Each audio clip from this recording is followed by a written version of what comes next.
zer moduz, Jon? Ondo, gustora. Bueno, dagoeneko 2018ko otsailean gaude, baina batez ere zuena, Jonena eta Kukairena 2017 izan da, eta batez ere, Max sari hori jasota. Zer moduzko balorazioa egin duzue Oskara izeneko oraindik ere martxan den ikuskizun honekin, Jon? Martxan da, oso gustora gaude. 2016ko urtarrilean estrenatu zen, eta, bueno, 2 urte berandugo martxan gaude, urte honetan ere martxan jarraituko du, hainbat hiritan, formatu ezberdinetan, Oskara bera ikuskizun osoa, eta moldaketa bat egina daukagu, Oskara dokumentalaren proiekzioa eta zuzeneko dantzariekin, Oskara plazara izenez, eta, bueno, ondo, gustora, urte oso intenso izan zen aurrekoa, baina polita. Nik uste urte askotako lanaren emaitzazkenean, Max sari horietan, Espainiako dantza sari nazionalarekin, jaso dugula. Borobildu duzuela. Eta urte berriak ere, soka horri tiratzen jarraituko du, ezta? Ze, esan bezala, azarora arte, Oskara ikuskizunak martxan jarraituko du, eta Euskal Herrian soilik ez, kanpora joateko asmoa ere badaukazu, Bai, momentu honetan Euskal Herrian egia da, antzoki gehientsuenak egin ditugu, oraindik ere baditugu, Espainiako hainbat hiritan ere bai, baina, bueno, ikuskizun bat baino gehiagorekin ari gara aldi berean, uda garaian topa, kale ikuskizunerekin jardungo gara, aurki ere estreinaldi berri bat izango du. Zer den artista, eza? Hortara ere iritsiko gara. Ikuskizun bat, era bat antolatu eta itxita eta gozatzeko moduan daukazunean, beste bati heldu. Eta berri hori izango da, erritu izenekoa. Alaxe. Zerbait aurrera zerik, Jon Maia? Bai, bueno, daukagun gutxia oraingoz. Bueno, Burubelarri, momentu honetan Burubelarri gaude hortan, apirilaren 30ean izango da estreinaldia, eta 2018an hainbat aurkezpen berezi egingo ditugu. Naiz eta bira nagusia 2019an izango duen. Eta izenak dioen moduan, erritualen inguruan izango da, eta kasu honetan, Kukai dantzako ohiko lantaldearekin batera, Sharon Friedman koreografoa ere izango da, eta, bueno, injustu egunotan hortan ari gara lanean Burubelarri. Ze ona, gaur Jon Maia Kukai dantza taldekoa da gurekin. Jon, zurekin arituko gara gaur, gure kaxa osoan zehar, horregatik lehendabizi pixka bat ezagutu beharra daukagu ondo, pulamentuz, zure ibilbide profesionala eta baita personala ere. Jon Maia.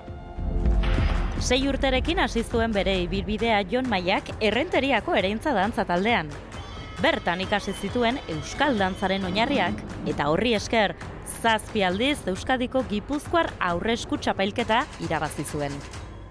Tradizioari eutsiz eta beste dantza garaikide batzuk uztartuz, Kukai konpainia sortu zuen duela 16 urte. Eta ordutik, milaka ikuskizun eta ospakizun.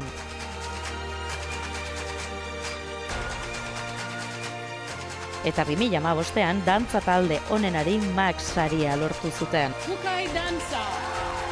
Bai eta 2017an ere. Kukai dantza por Oskara! Gainera, dantza ikuskizun onenari Max saria ere irabazi zuten. Nork ez ditu emozioz beteriko hitz horiek gogoratzen. Dantzatzen duen herri bat ez da inoiz hilko. Gora herria! Gora, gora! Eta herria aipatuta, Jon. Nolako dantzariak gara euskaldunak? Badakigu orokortzea bere arriskoak badituela? Nik uste azkeneko urteetan estereotipo edo klitxe faltsu batean gaude. Euskal Herria beti izan da herri oso dantzaria, eta esango nuke gaur egun ere badala.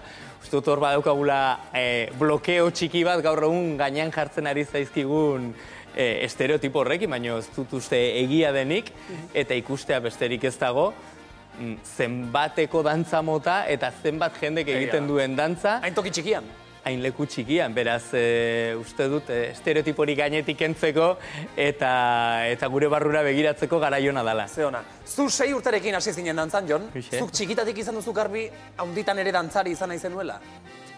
Ez dut garbi izan, baino ez kontrakoa ere. 6 urtekin gurasoen eskutikan joan nintzen, dantza egitera.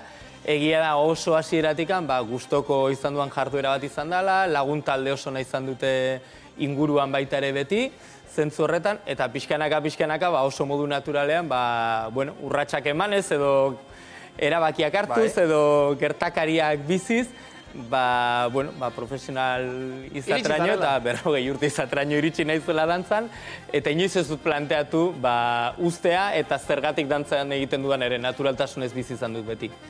Zuk 7 aldiz besteak beste irabazi duzu, suelto, bueno, aurresku txapelketa esango dugu, beraz, esan beharrik ere ez dago euskal dantzak beste inor baino hobeto dominatu dituzula beti, baina 2000 lehendabiziko urtean, 2001an erabaki zenuen Kukai sortzea.